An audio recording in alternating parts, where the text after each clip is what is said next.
இன்னும் அங்கே வச்சுக்கணுமா பக்கத்து அவனுக்குள்ள படுக்க வைக்க வேண்டியதான். அதில் இன்னும் என்ன வேண்டி கிடக்கு? அது தம்பி கூட அப்படியே தலையை வச்சு படு. அவ்வளோதான். அவனை மாத்திரம் உருக்கி விட்டுறாத. அவன் ஒன்னி உருக்கி விட்டுருவான்னு நினைக்கிறேன். நீ திட்டு புட்டுன்னு உதவான்ல. இதுதான் அந்த நிலைப்பாடுகள். சரியா? சரி, பிரபஞ்சத்தில் நம்ம இருக்கிறோம். பிரபஞ்சத்துக்குள்ளே நம்மளை தள்ளி விட்டாங்க. இயற்கையை உங்களை தள்ளி விட்டுருச்சு. நீங்களாக வரல, இயற்கை தான் உங்களை பிரபஞ்சத்துக்குள்ளே தள்ளி விட்டுருச்சு. இந்தா நீ மண்ணில் உருளுவியோ, கல்லில் உருளுவியோ, தண்ணியில் உருளுவியோ, காற்றுல உருளுவியோ, வெயிலில் உருளுவியோ, இதை கூட என்னங்க பார்ப்போம். 5 வரும். புரிஞ்சதா? எதில் வேணாலும் உருண்டுக்கப்போ அப்படின்னு தள்ளி விட்டுரு. ஆனால் நம்ம எதில் உருள்றோம்? இப்போ சொன்ன 5ல் நீங்கள் உருள்றத சொல்லுங்க பார்ப்போம். மண் 1,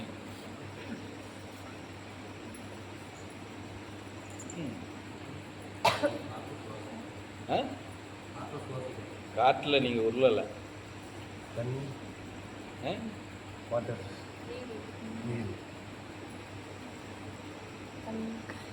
கல், மண், கல், முள், இந்த 3ல என்ன உருள்றீங்க? ஏன்னா நெருப்பில் உருள மாட்டீங்க, அது சுற்றும் இல்லை. முள்ளை பிடிக்க போட்டுடலாம் இல்லையா?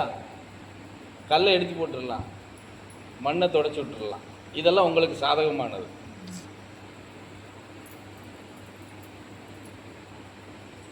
தண்ணியில் பயணம் பண்ணீங்கன்னா உங்களை அடிச்சுட்டு போயிடும். புரியுதா?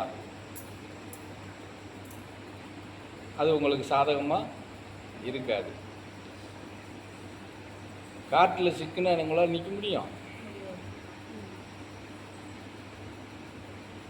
சூறாவளி காட்சி வந்துச்சுன்னா நம்ம தீ கொண்டு போட்டுருக்கோம் இல்லையா? இந்த மாதிரி.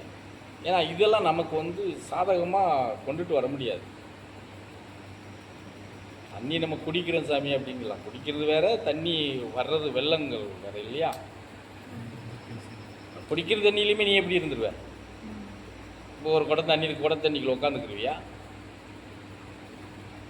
எடுத்து வேணால் குடிக்க முடியும், நம்ம அதுக்குள்ளே இருக்க முடியுமா? தண்ணிக்குள்ள எவ்வளோ நேரம் உட்காந்துட்டு இருந்துருவேன்? பார்க்கலாம். இன்னும் ஒரு அடுத்த மாதம் நான் ரெடி பண்ணிடுவேன். எவ்வளோ நேரம் உட்காடுறீங்கன்னு பார்ப்போம். என்ன சாமி, சும்மானாலும் ட்ரைனிங்கு. தண்ணிக்குள்ள எவ்வளோ நேரம் நீங்கள் உட்காடுறீங்கன்னு பார்ப்போம். தியானம்லாம் அப்புறம் வச்சுக்கிடுவோம். முதல்ல நீங்கள் எவ்வளோ நேரம் தண்ணிக்குள்ளே இருக்கீங்கன்னு பார்ப்போம்.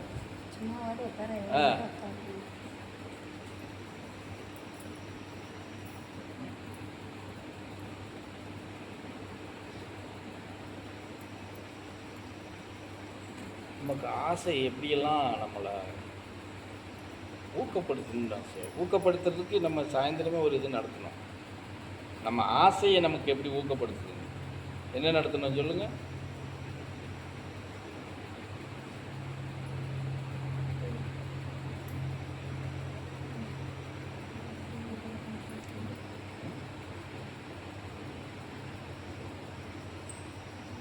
சொல்லுங்கம்மா.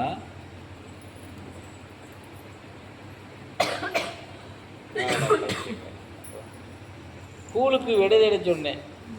கூழுக்கு சரியான விடை தேடி சொல்லிட்டீங்கன்னா உங்களுக்கு நான் இந்த பரிசு கொடுக்குறேன்னு. பரிசு கொடுக்குறோன்னே நமக்கு ஆசை எல்லாத்துக்கும் எப்படி வந்துச்சு? அது என்ன சொல்றேன், அந்த பரிசுன உடனே நமக்கு ஆசை எவ்வளவு பெருகிச்சு. புரியுதா? அதே மாதிரி தான் பிரபஞ்சம் ஒவ்வொரு விஷயத்தையும் நமக்குள்ள அந்த ஆசைங்கிற இதை பெருக்கிக்கிட்டே வரும். பிரபஞ்சத்தினுடைய வேலை அது. நீ ஏன் எப்படி ஏன் தோள்பட்டையில் ஏறி சவாரி உட்காந்துக்கிட்டு இருக்க? உனி சும்மா உட்கார விட்டுருவோன்னா அப்படின்னு பிரபஞ்சம் உன்னைய வந்து எல்லா ஆசைகளுக்கும் உன்னைய இயக்கிக்கிட்டே இருக்கும். அந்த பாசம் பற்றி எல்லாத்துக்கும் பிரபஞ்ச இயக்கத்தை காரணமாக எல்லாம் பிரபஞ்சம்தான். பாசத்தையாவது ஒரு ம் ஆசைங்கிறது அலை மாதிரி மாறி மாறி வந்துகிட்டே இருக்கும். மேகம் மாதிரி. மேகம் கூடும் கலையும் கூடும் கலையும் இப்படியேதான் இருக்கும். பாசத்துக்கும் பற்றுக்கும் ஒரு வித்தியாசம் உண்டா ஒன்று? பாசமும் பற்றும் ஒரு கலந்து தான். பற்றுங்கிறது வந்து சில விஷயங்களில் மாறுபட்டு வரலாம். ஆனால் எடுத்துக்கிட்டால் ரெண்டும் ஒன்று தான். பற்று வந்தால் தான் பாசம் வரும், பாசம் வந்தால் தான் பற்று வரும். பற்று பற்று இதில் ஒரு வித்தியாசம் என்னென்னா, பற்று வந்து எதிர்பார்ப்போடு வரும், பாசம் எதிர்பார்ப்பு இருக்காது. இவ்வளோ தான் வித்தியாசம். அதுக்கு இது உங்ககிட்ட இருந்து கிடைக்கிறதுனால பற்றோட இருக்கணும். பற்றுங்கிறது வந்து கொடுக்கல் வாங்கல் தானே, வரவு செலவு மாதிரி தான். அப்போ அதை அடுத்தது பாசத்தை அடுக்கிறது கொஞ்சம் கஷ்டம். பற்றற்று இருன்னு ஏன் சொல்கிறோம்?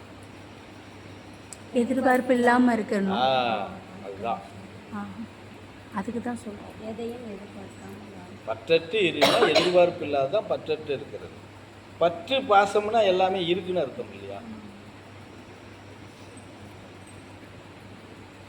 அதே மாதிரி பாசம் எதிர்பார்ப்பு இருக்காது. இந்த குழந்தைகிட்ட பாசம் காட்டுவோம், அதுக்கு என்ன எதிர்பார்க்க முடியும்? நம்ம எதிர்பார்ப்பு வருமா?